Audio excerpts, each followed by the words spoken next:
అందరికీ నమస్కారం. నా పేరు పద్మ. ఇప్పుడు నేనున్నది ఎక్కడో మీకు తెలిసే ఉంటుంది. ఈ పాటికి మీకు అర్థమైంది కదా, బ్యాక్ సైడ్ అంతా చూసి ఫర్నిచర్ షోరూమ్ అని. ఈ ఫర్నిచర్ షోరూమ్ ఎక్కడుంది, దీని పేరేంటని అనుకుంటున్నారా? Lavish furniture showroom. ఇది ఎక్కడుందో కాదు, మన గచ్చిబౌలిలో, అంటే రాయదుర్గానికి మధ్యలో, అంటే రాయదుర్గం గచ్చిబౌలి మిడిల్లో. అంటే ఇంకెక్కడ డీటెయిల్గా అడ్రస్ కావాలనుకుంటున్నారా? ఎక్కడ చెప్పమంటారా? షాగోజ్ బిర్యానీ, అంటే ప్రతి ఒక్కరికి తెలిసిందే కదా, రాయదుర్గం అండ్ గచ్చిబౌలికి మిడిల్లో ఉంది. సో దానికి ఆపోజిట్లో ఈ షోరూమ్ ఉండడం జరిగింది.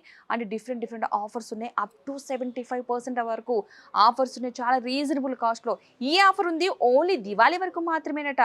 సో ఎవరైనా సరే ఈ దివాళీ లోపు ఒక ఫర్నిచర్ షోరూంలో, అంటే ఒక సోఫా కావచ్చు, ఒక బెడ్ కావచ్చు, ఒక డైనింగ్ టేబుల్ కావచ్చు, ఏదైనా సరే కొనుగోలు చేయాలనుకుంటే కనుక ఆఫర్లో ఉన్నప్పుడు మాత్రమే మనం కొనుగోలు చేయాలి. ఎందుకంటే ఆ తర్వాత ఆఫర్లు పోతే మనం భరించిన వాటి కాస్ట్ని. సో ఆఫర్లు ఉన్నప్పుడు మాత్రమే మనం కొనుగోలు చేయాలి. కాబట్టి ఈ ఆఫర్ని మిస్ చేసుకోవద్దు. సో ఇక్కడ ఎలాంటి బెడ్స్ ఉన్నాయి, ఎలాంటి సోఫా సెట్స్ ఉన్నాయి, ఎంత కాస్ట్లో ఉన్నాయి, ఎలాంటి డైనింగ్ టేబుల్స్ ఉన్నాయి, వాటి కాస్ట్ ఎంత, రీజనబుల్లా కాదా, మనం కంఫర్ట్గా ఉందా లేదా, వారంటీ ఉందా లేదా, ట్రాన్స్పోర్ట్ ఉందా లేదా, ఇలాంటి డౌట్స్ చాలా మందికి వస్తూ ఉంటాయి కదా. ఇంకెందుకు ఆలస్యం, పదండి ఏమేమి ఉన్నాయో ఒకసారి చూసే ప్రయత్నం అయితే చూసేద్దాం. కంఫర్ట్ అయితే కనుక తీసుకుందాం, కంఫర్ట్ అయితే కాకపోతే వదిలేద్దాం. సో అది మీ చాయిస్. ఎందుకు, ఒకసారి షాప్కి రండి, విజిట్ చేయండి, నచ్చితే తీసుకువెళ్ళండి. అసలు షాప్లో ఏమున్నాయో ప్రతి ఒక్కటి కూడా చూపించే ప్రయత్నం అయితే చేస్తాను. పదండి చూద్దాం.